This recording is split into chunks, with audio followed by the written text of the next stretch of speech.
Rapaz, uma coisa que eu tenho observado agora nas redes, com a Rússia a gente viu muito fake, né? Muita tentativa, muita operação psicológica tentando moldar o ambiente, né, informacional em favor das potências ocidentais. Você mesmo falou, fez um histórico danado, deformando, né, as informações de modo a criar um ambiente favorável à Ucrânia, aquelas coisas todas, sem falar na corrupção do regime. Mas, e agora? Esse conflito, Israel e Hamas, e vamos colocar o Hezbollah e etc. Como que você está percebendo? Que há uma certa polarização, né? E essa polarização até é estranha, porque ela tem contorno, às vezes, ideológico, às vezes religiosos até, e às vezes a gente fica até assustado com algumas coisas de um lado e de outro, porque não é só um lado. Né? Eu fico espantado, porque são os dois lados que preferem que o outro esteja morto. Entendendo? Aí, pô, e o que você me diz dessa... Como é que é difícil? Como é que você está lidando com essa cobertura que, para mim, é extremamente difícil? Aqui eu já falei com o Farinari, a gente toma toda hora uma lambada lá do YouTube por causa disso. E aí, olha, como é que vocês conseguem... Me ajuda a tentar achar o meio termo para lidar com isso. Olha, quando você estiver apanhando dos dois lados, é porque você está no caminho certo. Acho que é a melhor solução que existe. Bom, então a gente tem que fazer uma análise ponderada também. Então vamos lá. O Estado de Israel, juntamente com a partilha da ONU, por 33 votos contra 13 e 8 abstenções, foi criado no dia 14 de maio de 1948. No dia seguinte, os árabes não aceitaram a criação do Estado de Israel e iniciaram uma guerra.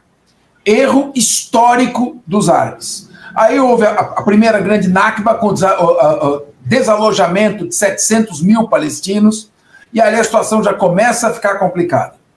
Aí, em 1956, o presidente egípcio Gamal Abdel Nasser nacionaliza o canal de Suez.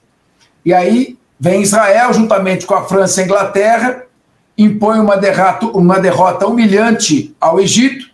A União Soviética ameaça entrar na guerra e os Estados Unidos mandam todo mundo sair. Sai Israel, França, Inglaterra dali e acaba tendo uma vitória política, o Gamal Abdel Nasser.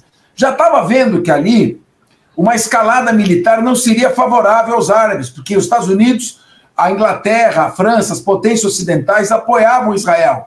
Israel era constituído, na sua maioria, por pessoas que vinham de um elevado nível educacional da Europa e se instalavam ali com alta tecnologia. Bom, aí vem a Guerra de 67. Junta ali Síria, Líbano, Egito, Iraque. Dali perdem todos os territórios.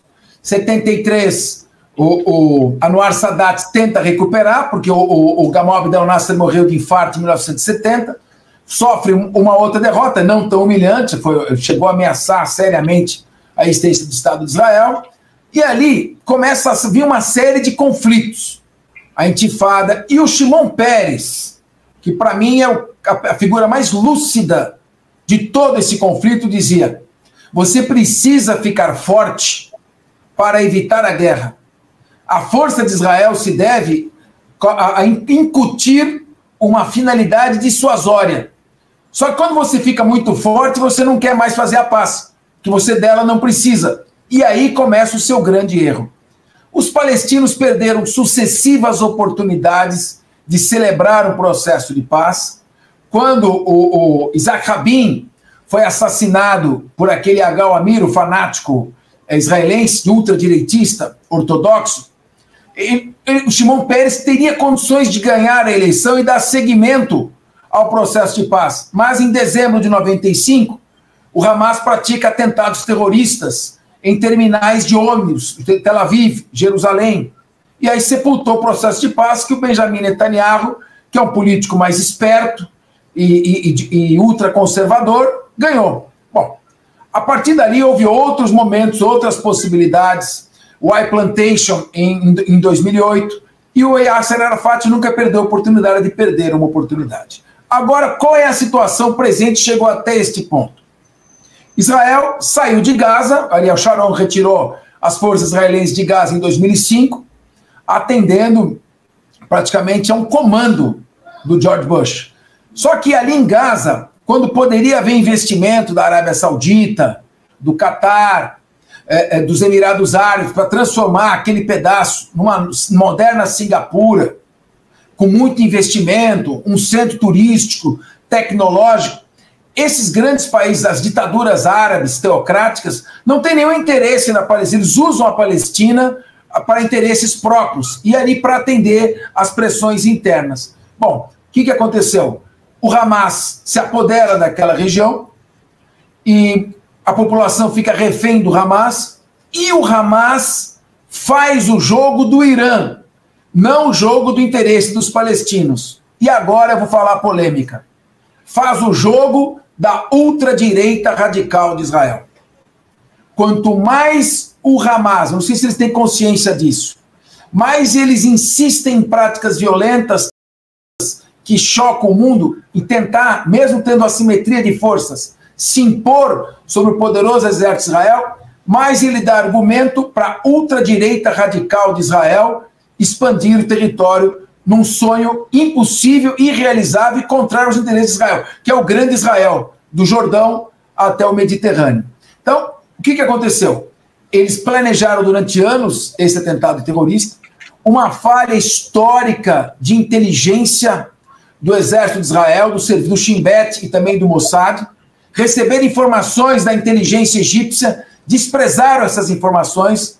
Durante muitos dias, o Hamas se aglomerou na fronteira de Gaza com Israel, fazendo inclusive exercícios, treinamentos, eles não levaram isso em consideração, e ali aconteceu aquela tragédia, a invasão, o atentado terrorista. Eles colocavam metralhadoras dentro dos kibbutz e também dentro dos abrigos e atiravam a esmo, mas também o exército israelense entrou assustado e no fogo cruzado também morreram turistas e morreram também israelenses vítimas desse fogo cruzado. Agora, qual é a situação?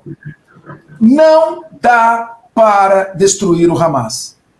Se esta é a missão, esqueçam, porque a cada intensidade da resposta do exército israelense, dos 2.200.000 palestinos, estão vendo aqui a morte de 18.000 através de bombardeios aéreos, 5.000 crianças. Isso vai ser uma fábrica de produzir futuros terroristas do Hamas. Então, eu tenho uma visão sobre Gaza. O que o exército de Israel procura fazer é uma guerra de destruição de infraestrutura. Está certo que também está querendo destruir os túneis do Hamas, mas está tornando inviável a vida na faixa de Gaza para forçar a população a ir até o deserto do Sinai.